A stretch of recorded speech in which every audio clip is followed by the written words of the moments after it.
In about 10 minutes time, we could be top of the Premier League. And that would be ace.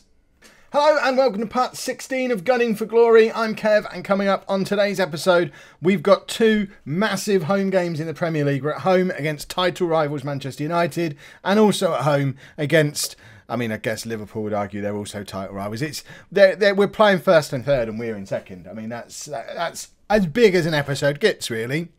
Since you were last with me, form has been okay.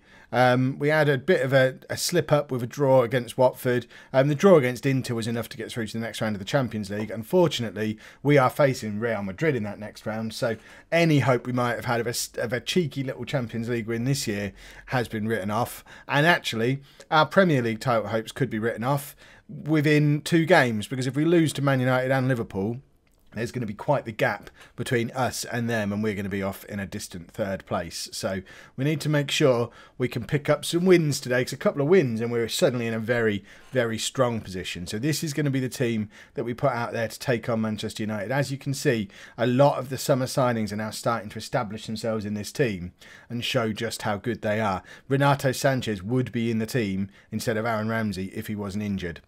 But as it is, he's just going to sit out on the bench today. And Lacazette is actually scoring goals again, although not so much recently. Iheanacho's been in excellent form, so he's going to come into the team today. So we've got Ter Stegen in goal, a back four of Monreal, Christensen, Tar and Bellerin, with Ramsey and Diawara in midfield, and then Iwobi, Ozil and Lamar in behind Iheanacho. So Asensio, Welbeck, Sanchez, Lacazette, they're all on the bench to come on as game changers if needed.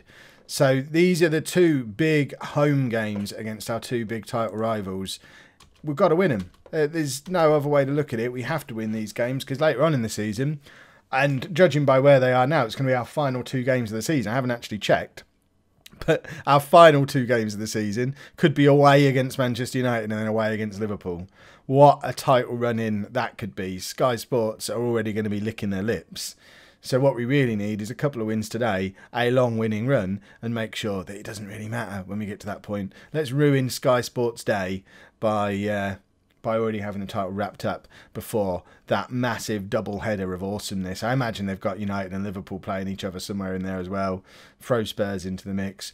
Everyone knows the fixture list is manufactured for telly, and I imagine that's exactly what's happened to put us against our 2 biggest rivals right at the halfway point of the season, so we're going to be in there right at the end of next season. And that was a really poor back pass from Monreal.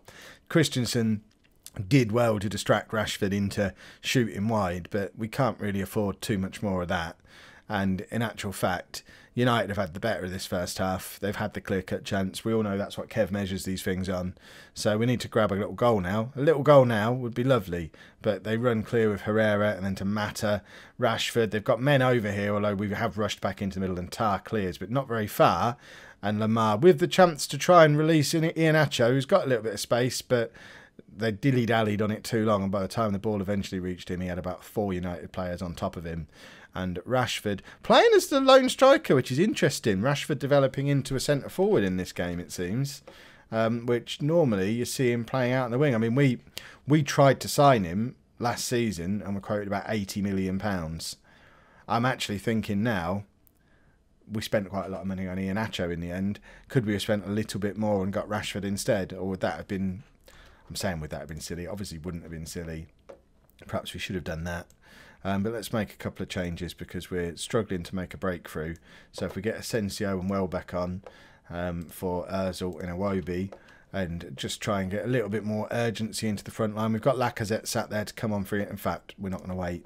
We're going to bring Lacazette on for Iheanacho as well, and go for it with 15 minutes of potentially a better front 4 than the front 4 that started the game, if you look at pure raw ability. Certainly not if you're judging it on form. But Lamar forces, I don't know if it was a save or like a block from the United defender, but we've only got a minute left and we're still in the attack, so it'd be nice. No, it's all done.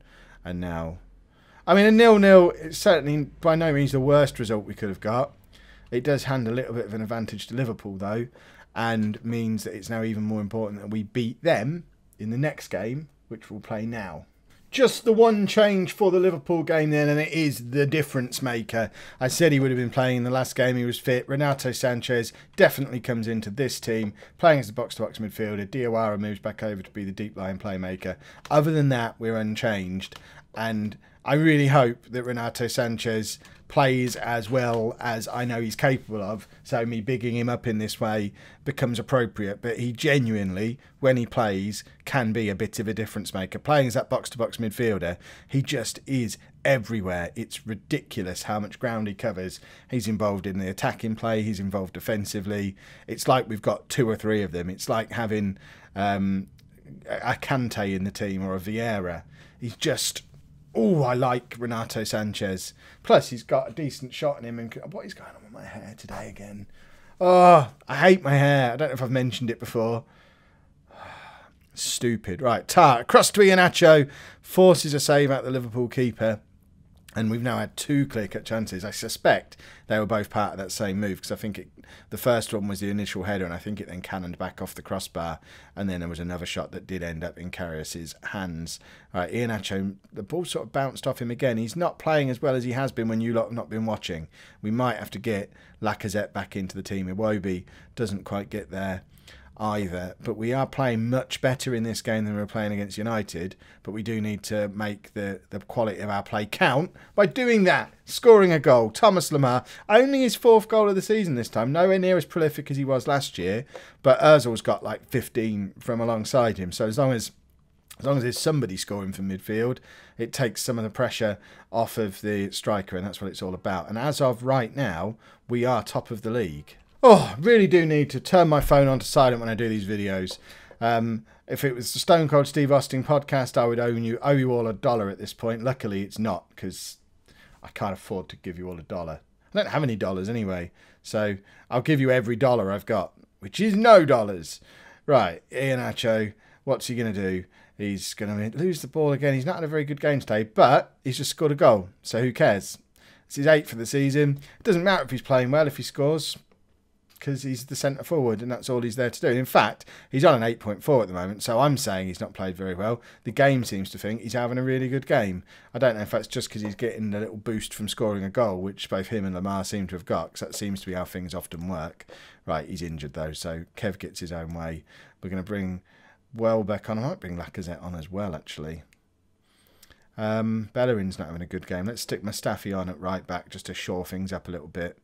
And I want to get Lacazette on the pitch.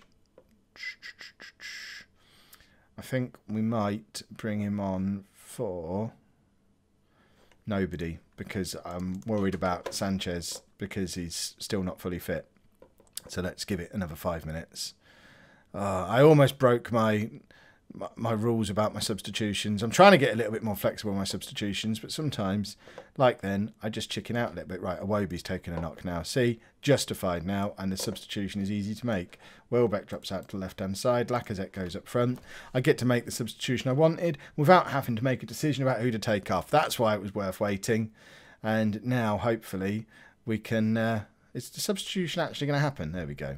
So Lacazette comes on up front, where, like I say, he's been in good form, but I want to show you that he's now turning into a decent striker for us. I think it's the difference that a pre-season has made with him. Although, again, just like that, Iheanacho, the ball bounces off him. But there you go. Welbeck squares it really nicely for Lacazette, and that's his 9th for the season. And that puts the game beyond doubt, hopefully, and does put us back up to the top of the league. United do have a game in hand behind us, but... by neither of us losing when we played each other in the last game and then us beating Liverpool, we have opened up a little bit of a gap between us and United and then everyone else behind us, where you've got Liverpool, Spurs, Huddersfield, inexplicably, Man City, Chelsea, way back. In fact, we just got a media report saying Conte had just been sacked by Chelsea, so expect a new Chelsea manager to be imminent. But we're going for a 4th here. It's Lemar. Can he cross? He can. And Welbeck scores. And it's 4-1. Welbeck's 10th for the season. We've got 3 strikers now who are both scoring at a decent rate. Can we grab a 5th? Are we actually going for a 5th? This is why I love our team when we play the way we can play sometimes. But we don't go and get the 5th because we run out of time. But I think if that had gone on for another 10 minutes, we'd have got another 2 or 3 goals. We were all over him at the end. And that does close out the episode with us top of the league at the halfway point in the season. Job half done. Excellent stuff. If you've enjoyed that, please make sure you pop a like on there for me. Subscribe to the channel if you'd like to see more. And thank you very much for watching.